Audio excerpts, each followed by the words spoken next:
notre Seigneur lui-même a donné la promesse et a dit, je vais vous préparer une demeure et je reviens pour vous prendre auprès de moi pour que vous soyez là où je suis. Ici sur terre, nous n'avons pas de demeure permanente. Et si nous sommes sincères, nous n'avons pas de place non plus dans ce monde. Nous n'avons plus de place dans ce monde. Nous ne nous ajustons plus dans ce monde. Et encore pour dire la chose suivante, ce que notre Seigneur lui-même dans Luc, chapitre 17 particulièrement, a dit en insistant que dans la dernière génération, ce sera comme c'était dans les jours de Noé et dans les jours de Lot. Tout était complètement plus normal. Et c'est ainsi que l'ordre divin a été, n'est-ce pas, renversé sur la tête. Et quand nous regardons aujourd'hui dans le monde, permettez-moi s'il vous plaît, et excusez-moi si aujourd'hui, si je le dis ainsi de cette manière, mais dans Lévitique chapitre 20, il n'est pas parlé de femmes, mais que d'hommes. Dans Lévitique chapitre 20, quand des hommes et des hommes ont affaire l'un à l'autre, qu'ils puissent être mis à lapidés sur place. Mais de femmes et femmes, il n'en est pas parlé. Mais comment est-ce que les choses sont dans notre temps? Qu'est-ce qui s'est passé? Qu'est-ce qui s'est passé? Et ensuite, quand des hommes et des hommes ont des relations, et aujourd'hui c'est les femmes et les femmes qui ont des relations, et ils veulent même réécrire la Bible, la réécrire, et enlever le mot lui et elle, et seulement trouver un mot commun pour hommes et femmes. Ils veulent réécrire la Bible, et seulement trouver un mot commun pour hommes et femmes, ne plus mettre masculin et féminin pour qu'il n'y ait plus de différence entre les deux sexes. Réécrire la Bible, réécrire la Bible. Et jusqu'à cette haute personne-là, dans l'église de Luther, qui a dit que la naissance et l'engendrement du Rédempteur est venu seulement parce que le Saint-Esprit avait revêtu Joseph. Le Saint-Esprit n'a pas revêtu Joseph de son ombre. Bien-aimés frères et sœurs, on n'a pas le droit de penser au blasphème. Et tous ont la Bible, tous sont pieux, religieux, sont chrétiens soi-disant. Mais où est-ce que tout cela a mené? Pas seulement l'ordre divin a été renversé sur la tête en général, mais aussi le domaine spirituel. C'est incompréhensible de voir tout ce qui est fait. Nous ne voulons pas entrer dans les détails de ces choses, mais le temps est vraiment avancé. Nous voyons que les choses ne vont pas rester telles qu'elles sont, ne peuvent pas rester ainsi et ne resteront pas telles qu'elles sont. Le Seigneur, dans ce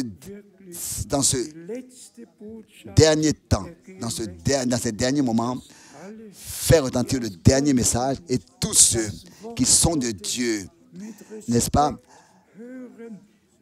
écoutons la parole de Dieu avec respect, avec foi, et la recevront révélée par le Saint-Esprit, et ainsi, dans l'obéissance, mettront en pratique ce que la parole de Dieu nous dit. Tous, vous savez que nous pouvons aujourd'hui, n'est-ce pas, revenir à penser au 7 mai 1946. Nous pouvons aussi aller au 14 mai 1948. Nous pouvons aujourd'hui aller à une date l'une après l'autre et les mentionner, qui aussi pour moi et pour nous ont reçu une grande signification. Mais qui de tous croit ce qui s'est passé le 7 mai en 1946? Alors que l'ange de l'Éternel a foulé le sol de la pièce où frère Branham était assis, et la lumière surnaturelle a frappé l'endroit, a jailli dans l'endroit, et que l'ange a donné un ordre à frère Branham et lui a dit tel que à Moïse, il a été donné 2 signes. C'est ainsi qu'à toi aussi, 2 signes seront donnés. Si ils ne croient pas le premier signe, ils croiront le deuxième. Dieu a donné les promesses. Je vous envoie un prophète avant que le jour terrible et redoutable de l'Éternel vienne. Et Dieu a accompli cette promesse. Et nous pouvons ainsi aller au 11 juin 1933 et écouter et apprendre concernant l'appel divin, le mandat divin. Et bien, mes frères et sœurs, c'est vraiment important. C'est merveilleux quand on entend ce témoignage de la bouche même de frère Branham, particulièrement aussi le témoignage du 11 juin 1933. Je l'ai dit ici devant moi, je vais le lire encore une fois. Pour moi, c'est tellement important et j'espère que dans la foi, nous l'acceptons, que le dernier message pour l'appel à sortir, pour la séparation et la préparation a été donné par Dieu lui-même au peuple de Dieu. Et celui qui méprise ce message de Dieu et ce que Dieu a promis pour ce temps et ce que Dieu fait dans le présent, il méprise Dieu, il ne pourra pas prendre part à ce que Dieu fait et c'est ainsi qu'il nous méprisera de la même manière et nous allons aussi devoir pleurer sur eux comme le Seigneur a pleuré sur Jérusalem et a dit, oh, si tu pouvais reconnaître de ton temps, dans ton temps, ce qui sera ton salut. Mais ainsi, cela a été caché, resté caché à tes yeux. Avec la Torah, dans le temple, ils ont lu la parole, ils ont raconté des choses, mais ils n'ont pas, dans leur temps, reconnu que des prophéties bibliques se sont accomplies. Et tous ceux qui, autrefois,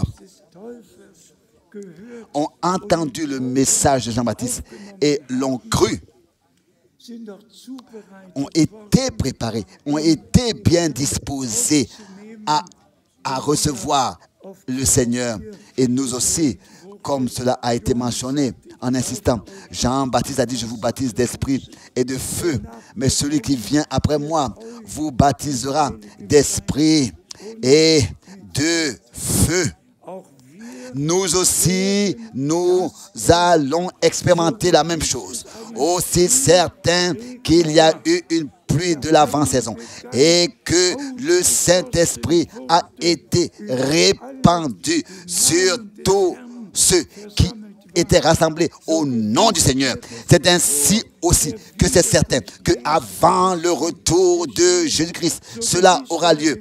Aussi vrai que le Seigneur a promis la pluie de l'avant-saison, c'est ainsi qu'il a aussi promis la pluie de l'arrière-saison. Et aussi écrit dans Jacques chapitre 5 verset 7. Mais encore une fois, ce témoignage puissant de frère Branham, citation. Beaucoup de personnes, aussi des reporters de journaux, se tenaient là au bord du fleuve. Et ensuite, subitement, il a été dit, regarde, lève la tête. Et alors que je leva la tête, cette lumière est descendue. Et des gens se sont évanouis. Et une voix audible a retenti qui a ébranlé toute la région. Tel que Jean-Baptiste a été envoyé comme précurseur de la première venue de Christ. C'est ainsi que le message qui t'a été donné précédera, en allemand, sera précurseur du retour de Christ, faisant référence au message. Pas que je sois le précurseur, mais le message précédera le retour de Christ. Ça, c'est ainsi dit le Seigneur. Et nous sommes de tout notre cœur reconnaissants à Dieu pour ça. Mais même tous ceux qui sont âgés et ne peuvent pas bien voir. Ça, c'est ce que Frère Branham a dit, ici en haut. La première partie, c'est ce que Frère Branham a dit, ici en haut. Et en bas ici, c'est ce que les frères aux États-Unis ont ensuite falsifié. C'est-à-dire, tout simplement, 2-3 phrases à moitié, telles que Jean-Baptiste a été envoyé comme précurseur de la première venue de Christ.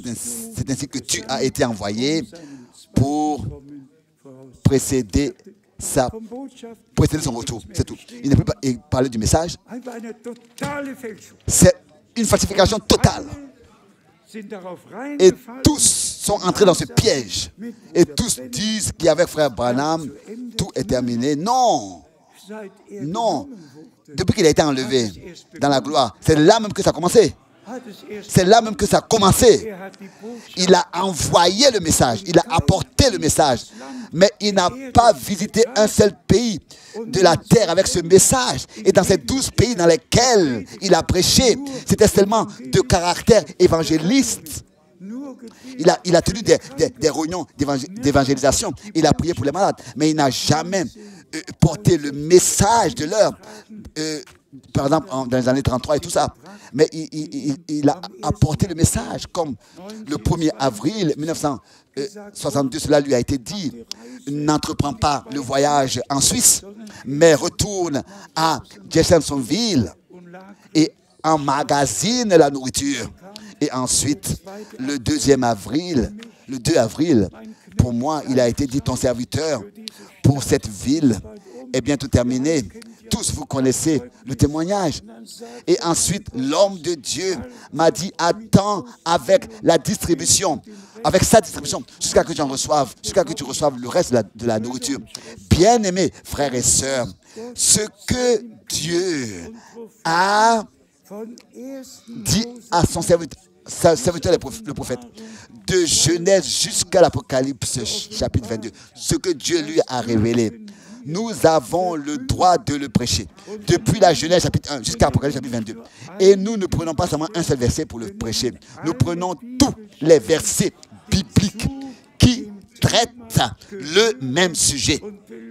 Et nous éclaircissons de tous les angles le sujet pour qu'il n'y ait plus de questions qui restent sur un sujet.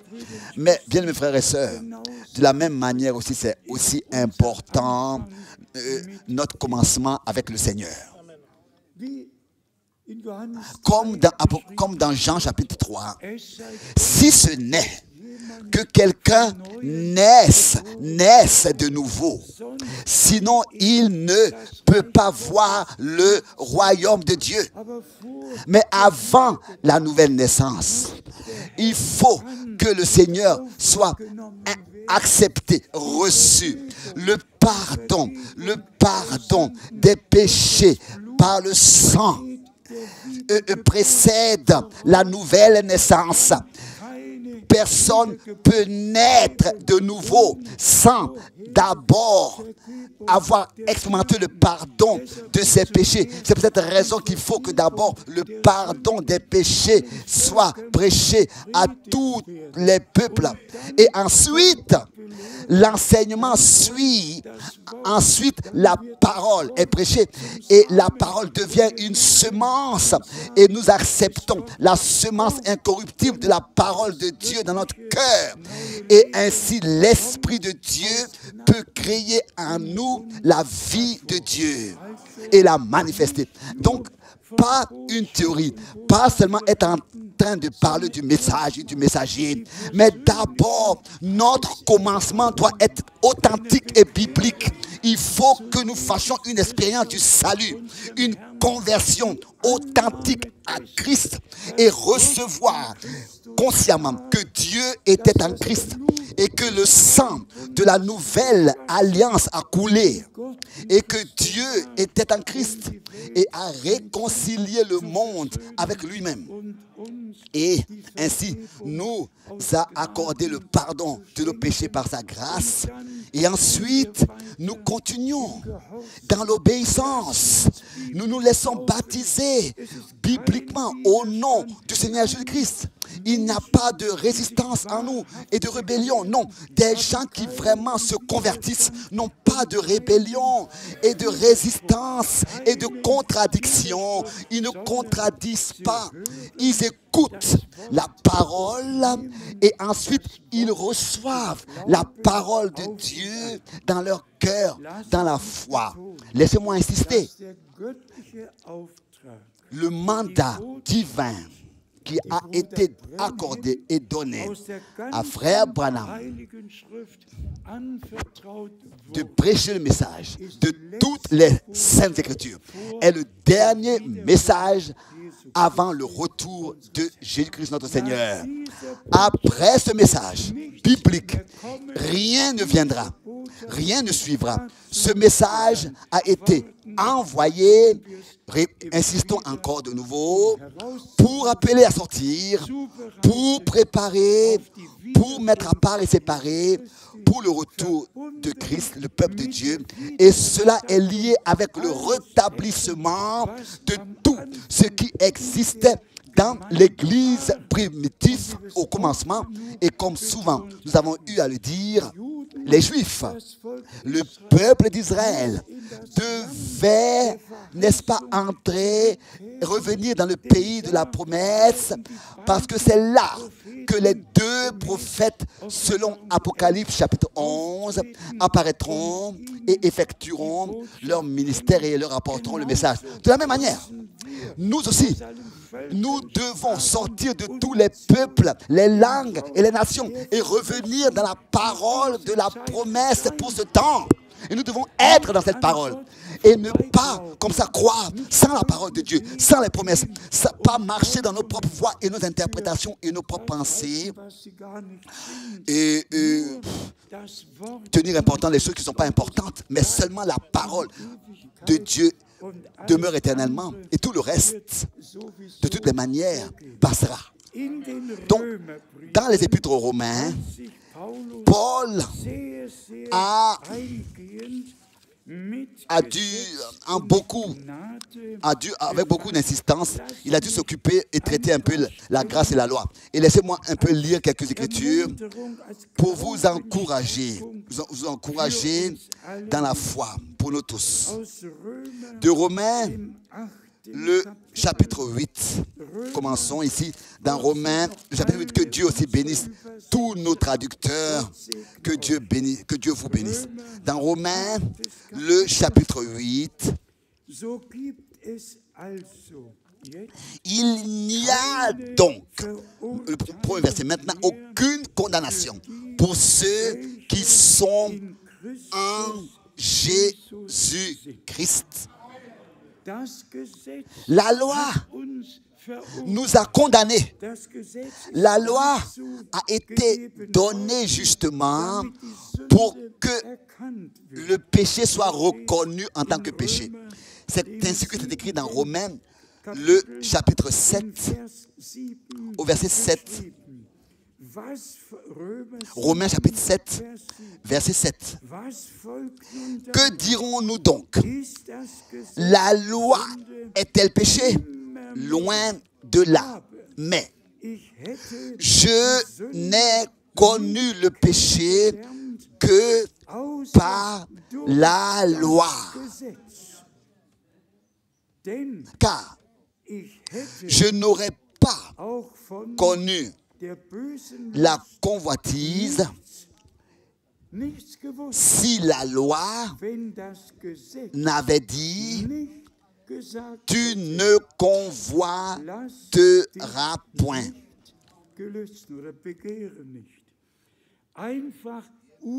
Simplement merveilleux, important. Avant la loi, il y avait Abraham et Isaac et Jacob, mais ils ne savaient rien de ce que veut dire transgresser quelque chose.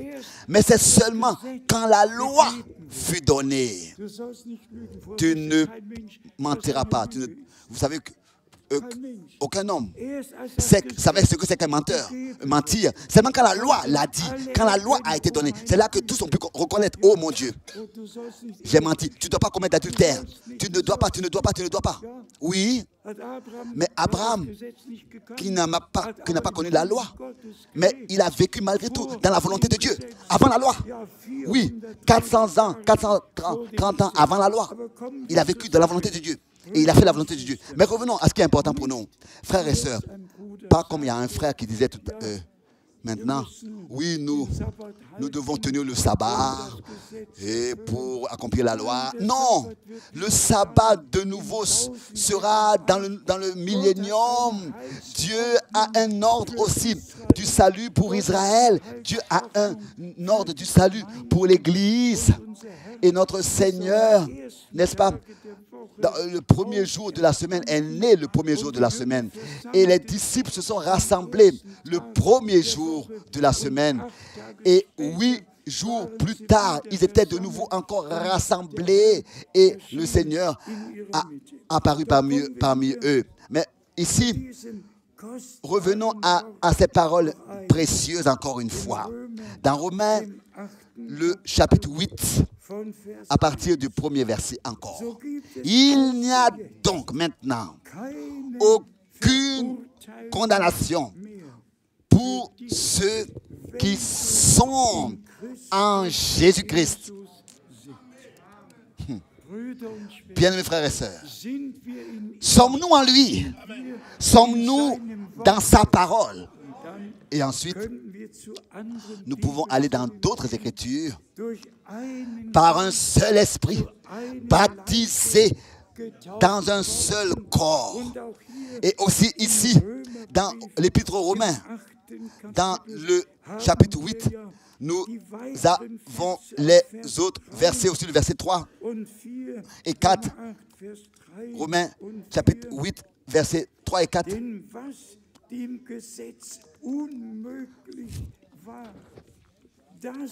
Car chose impossible à la loi, parce que la chair la rendait sans force. La rendait sans force. Dieu a condamné le péché dans la chair en envoyant à cause du péché son propre Fils dans une chair semblable à celle du péché. Ici, nous avons le centre, le noyau de la rédemption accomplie en tant que Fils de Dieu. Il est né et ensuite, il a entrepris le chemin sur la croix. Et comme souvent nous l'avons prêché ici, bien-aimés frères et sœurs, dans le Fils de Dieu, avant même la fondation du monde, nous avons été rendus fils et nous avons été déterminés à être fils et filles de Dieu. Et en vertu de l'œuvre accomplie de la rédemption, nous avons expérimenté la délivrance, le pardon de nos péchés. Et nous avons été établis dans l'adoption, selon Galates 4, verset 4. Nous l'avons reçu de Dieu. Les deux ont eu lieu. Le pardon est d'être établi dans la position de fils et de filles. Nous sommes maintenant fils et filles de Dieu. Et comme Paul aussi l'a écrit en détail, tous nous attendons, n'est-ce pas, avec des soupirs, la transformation de notre corps. Et toute la création attend, toute la création soupire. Et si aujourd'hui, je posais la question, combien de nous soupirent en nous-mêmes en attendant l'adoption, la rédemption de notre corps, quand nous passons à toutes les épreuves par lesquelles les individus ont à passer, que ce soit dans les couples, dans les familles, chez les adolescents, quoi que ce soit, il y a beaucoup de problèmes et d'épreuves. Ça n'a jamais existé, autant de difficultés n'ont jamais existé qui sont présentes. Mais, le Seigneur nous a donné la promesse. Je suis avec vous tous les jours jusqu'à la fin du monde. Et ça, ce qu'il permet, que ça t'arrive, ça servira à ton bien, que tu le comprennes ou pas. Quel bien ça pourra servir, que tu le comprennes ou pas. Comme il a dit à Pierre, ce que tu ne comprends pas maintenant, tu le comprendras plus tard. Dans Jean 13. Mais maintenant, revenons dans cette parole précieuse, ici particulièrement à partir du verset 9. Romains chapitre 8, maintenant à partir du verset 9.